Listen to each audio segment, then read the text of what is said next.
A lot of people think that crypto is a young person's game, right? It's not. What is cryptocurrency? If you had to break it down, what is cryptocurrency? Where did it even start?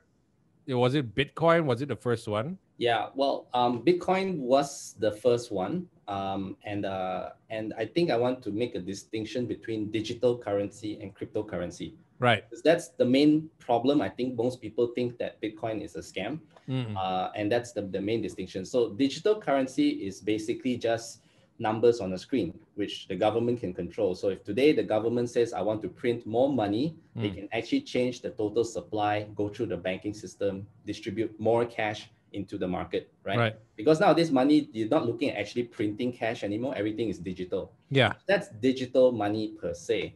Now, digital money has a few characteristics. Number one, governments control it.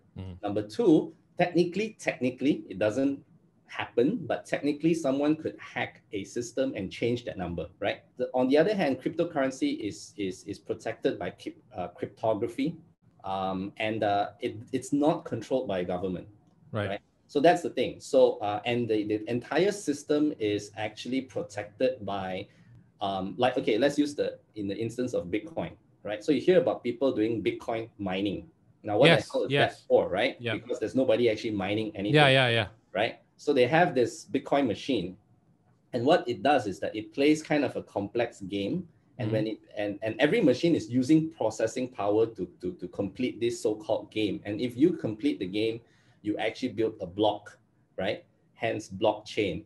And that block is made up of transactions. That means whenever someone makes let's say for example, he transfers Bitcoin from one guy's wallet to another, there is actually a verifier, right?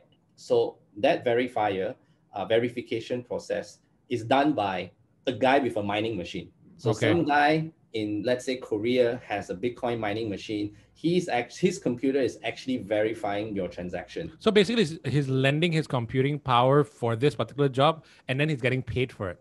Yes, he's getting paid in Bitcoin. Right. So the thing is that there's no way for the Bitcoin system, for example, for a government to say, hey, I want to make another 10,000 Bitcoins just like that. So there's a limit to the total number of Bitcoins that can be mined. And how he controls that is that every 4 years, he reduces the output capacity of the mining by 50%. How many are there? I mean, like right now, if you were to really try to figure it out, right? How many types of cryptocurrencies are out there? Like I know of Bitcoin, and I think most people would have heard of Bitcoin mainly because of the amount of press it gets.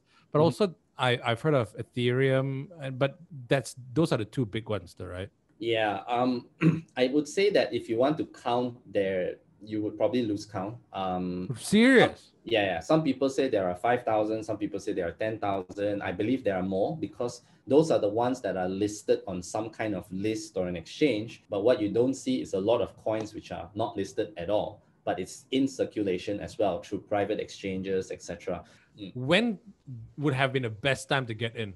Hardcore Bitcoin guy, they say the best time is always today.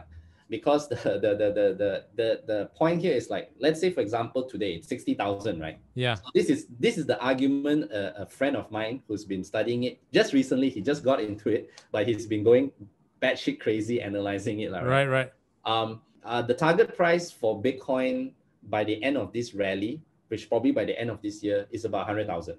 What's a rally? What do you mean by a rally? Is it like a cycle or something? Right, yeah, it's a cycle. So what happens is that consistently, Bitcoin, this is probably the third time, okay, we'll go through this cycle, right? So the halving occurs, which is last year, and then and build up to the halving, the price goes up a little bit, which happened, and then it kind of balances for a while, then it rallies, like it goes skyrocketing. Also, it's like a stock market rally. Yeah, it's the same like a stock market rally. Right, okay. But Bitcoin cycles are quite consistent, and then after that massive rally, it's going to crash, and then it'll stay low until the next halving. So this happened 2-3 times already. Right? So you need to hit it at the very lowest then. Well, I mean, if you can. So the thing here, what people say is that right now it's at 60,000. So if conservative, based on the data, rallying to 100,000 is a given. Is it still late or is it still early? You get what I'm trying to say? So generally, number one, it's never too late to invest in crypto.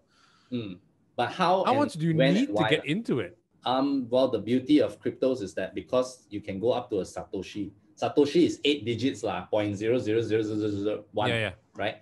So 50 ringgit, 100 ringgit. That's what Luna was doing, right? Because if I'm not mistaken, everybody's talking about it. I got a couple of friends who are like, I got into just a couple of hundred ringgit. I'm like, what, Bitcoin, really? Yeah, and that's the thing about fractionals, right? You can go up to 8 digits small. So you can buy very, very small amounts of Bitcoin and benefit from it lah. So the only thing is that it is very volatile. You need to have stomach for it. So like a lot of friends who go in small and then later on they go in big, but they learn to stomach the risk. So I help a few from my network. They are all investors. They are either very senior. The beauty of it is that, you know, a lot of people think that crypto is a young person's game, right? It's not. Because the people who have money are actually either retirees or they are, you know, they are in corporate and they have the money to try, gamble, risk it, and to get the upside. One thing I think about Malaysia in general is that we are very weak in investment, generally speaking. Like everybody understands the need of it, but everyone doesn't actually do it.